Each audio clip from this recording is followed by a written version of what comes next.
বড় পরিকল্পনা করতে চাইলে গোপন রাখুন, বড় কিছু করতে চাইলে আলাদা হয়ে যান, মানুষের চোখ থেকে আলাদা হয়ে যান, লিখে রাখুন, সেভাবে করুন।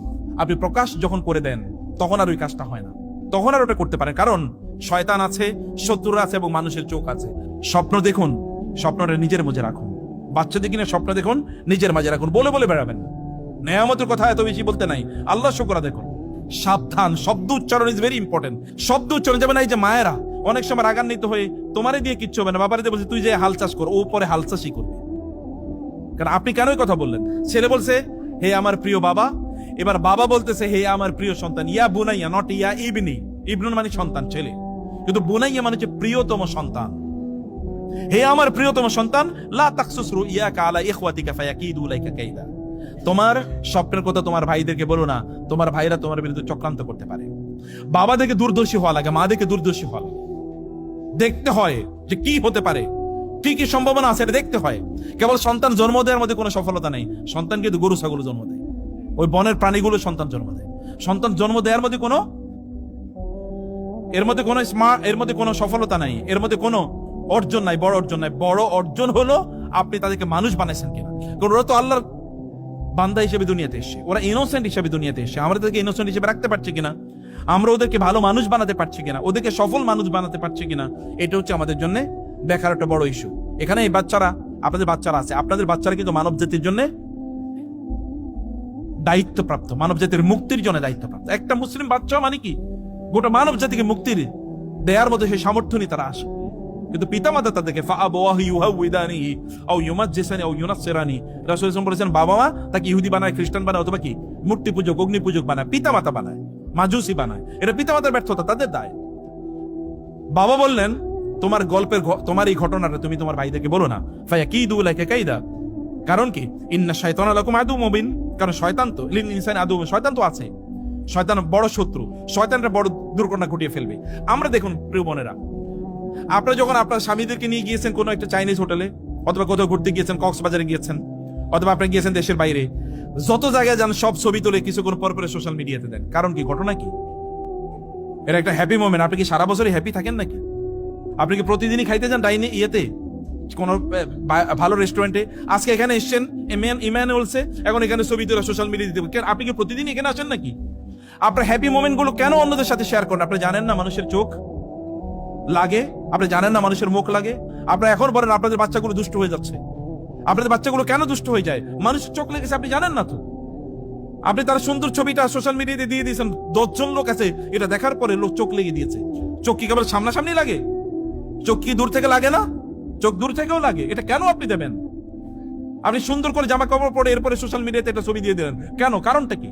অন্যের চোখ লাগতে পারেন, আপনি অসুস্থ কেন জানেন না? রাসূল সাল্লাল্লাহু আলাইহি ওয়াসাল্লাম বলেছেন মানুষের মুখ মানুষকে একেবারে ওই যে ইয়ে পর্যন্ত নিয়ে যায়, কবর পর্যন্ত নিয়ে যায়। যেমনি ভাবে কোন যদি উট আপনি জবাই করেন, ওই উটের মাংস ডেক্সি পর্যন্ত যায়, পাতিল পর্যন্ত যায়, এরকম নিয়ে যায়। সৈয়াদিসে রাসূল সাল্লাল্লাহু আলাইহি ওয়াসাল্লাম মুখ লাগানোর ব্যবস্থা করবেন, এগুলো শেয়ার করবেন না। মানুষের সব মোমেন্ট হ্যাপি না, আপনার দুঃখের কষ্টগুলো তো আপনি বলেন না, তাহলে আপনার সুখের মোমেন্ট গুলো আপনি বলবেন না। রাসূল সাল্লাল্লাহু আলাইহি ওয়াসাল্লাম বলেছেন তোমাদের উত্তম, তোমাদের নেয়ামত গুলো গোপন করার মাধ্যমে এগুলোকে প্রোটেকশন প্রদান করো। কারণ নেয়ামত যদি গোপন না করো তাহলে তোমাদের এই নেয়ামত গুলো অন্যরা শেষ করে ফেলবে। সহিহ হাদিস।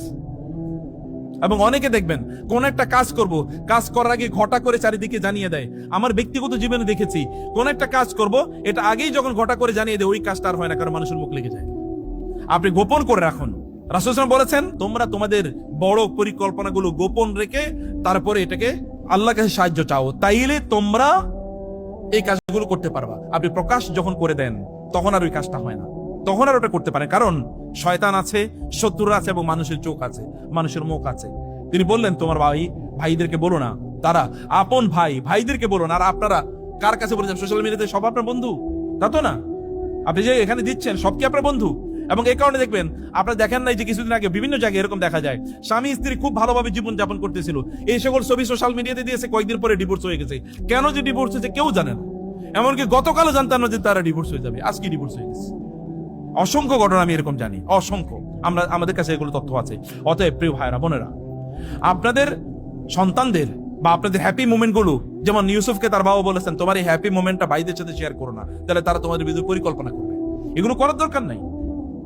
কষ্টের কথাগুলো বলার দরকার নেই, কষ্টের কথাগুলো বলবেন আল্লাহকে, আর ভালো কথাগুলোর জন্য আল্লাহর শুকর আদায় করবেন, আল্লাহর কৃতজ্ঞতা আদায় করবেন। বড় পরিকল্পনা করতে চাইলে গোপন রাখুন, বড় কিছু করতে চাইলে আলাদা হয়ে যান, মানুষের চোখ থেকে আলাদা হয়ে যান, লিখে রাখুন, সেভাবে করুন। আপনারা দেখেন যারা পৃথিবী চালায় ওরা বলে না আগামী বছর আমি এটা করবো। আপনি জানেন এখন থেকে 10 বছর পর, গত 3 বছর আগে এআই যে গোটা পৃথিবীকে নিয়ন্ত্রণ করবে কেউ কোনোদিন বলেছে, বুঝেছে? এখন আমি দেখেছি পর্যন্ত ব্রেনের মানে ইয়েগুলো হচ্ছে, কি বলে, সার্জারি গুলো হচ্ছে কিন্তু এর মাধ্যমে। ব্রেনে সার্জারি করছে যেটা এত জটিল, এটা কারণ কোনো মানুষ করতে গেলে বিপদ হয়ে যাবে, কারণ এআই দিয়ে করতেছে। এবং আমি দেখেছি এখন মেডিকেল মানে সার্জন যারা, অর্থাৎ যারা অপারেশন করে, এখন এআই অপারেশন করতেছে। কয়েকদিন পরে কোথায় গিয়ে দাঁড়াবে এই পৃথিবী বলেন আপনারা? কিন্তু ওরা কিন্তু করতেছে নীরবে, ওরা গোটা পৃথিবী শাসন করছে নীরবে। কে করতেছে আপনি জানেন না, কিন্তু আমরা কি একটা করব, আমরা হয়তো তেলা পোকা মারবো, তার আগে ফেসবুকে আমি পোস্ট দিয়ে দিচ্ছি এখন আমি কামান নিয়ে যাইতেছি, অ্যাটম বোম নিয়ে যাইতেছি, কারণ তেলা পোকা মারবো।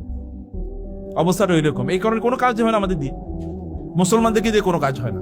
আপনাদের কেউ স্বপ্ন দেখুন, স্বপ্নটা নিজের মাঝে রাখুন, বাচ্চাদের কিনে স্বপ্ন দেখুন, নিজের মাঝে রাখুন, বলে বলে বেড়াবেন। নেয়ামতের কথা এত বেশি বলতে নাই, আল্লাহ শুকর আদায় করুন। আল্লাহকে বলুন যে আল্লাহ তাআলা যিনি আপনাকে দিয়েছেন, তিনি বলেন তুমি এগুলো বলো না। আল্লাহ তাআলা বলেছেন এখানে যে সকল ব্যক্তিরা জানতে চায় তাদের জন্য এখানে আয়াত আছে, নিদর্শন আছে, অনেক শিক্ষার উপকরণ আছে। এখন দেখুন ঘটনাটা কি হচ্ছে। আল্লাহ তাআলা বলেন ইজ ক্বালু লা ইউসুফ ওয়া আখুহু আহাব্বু ইলা আবিনা মিন্না ওয়া নাহনু উসবা ইন্না আবানা লাফি দালালিম মুবিন।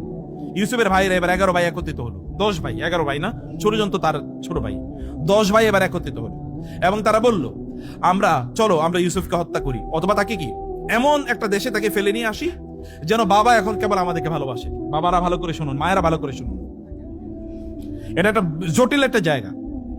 ইয়াকুব আলাইহিস সালাম এই কাজ করেননি বটে, কিন্তু ভাইরা মানে ইয়াকুব আলাইহিস সালামের ছেলেরা এটা মনে করতো যে বাবা শুধু ইউসুফকে বেশি ভালোবাসে এবং তার ভাইকে বেশি ভালোবাসে, আমাদেরকে ভালোবাসে না, অতএব বাবার ভালোবাসা পাওয়ার জন্য ওরে হত্যা করাই লাগবে।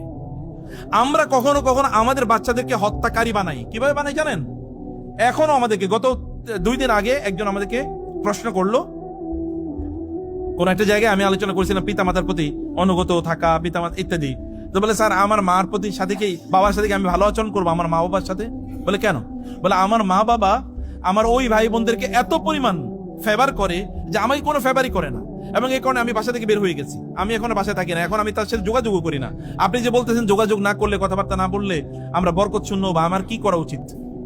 আমার করা উচিত কি? আমি কি তার সাথে যোগাযোগ রাখবো? দেখেছেন বাচ্চা ঘর থেকে বের হয়ে গেছে, থাকেই না, বাবা মার সাথে যোগাযোগই করে না। বলে আমি এখন অনেক ভালো আছি, টাকা পয়সা ইনকাম করি, কিন্তু আমার বাবা মার কথা শুনতেই মনে চায় না, কারণ তারা আমার উপর জুলুম করেছে।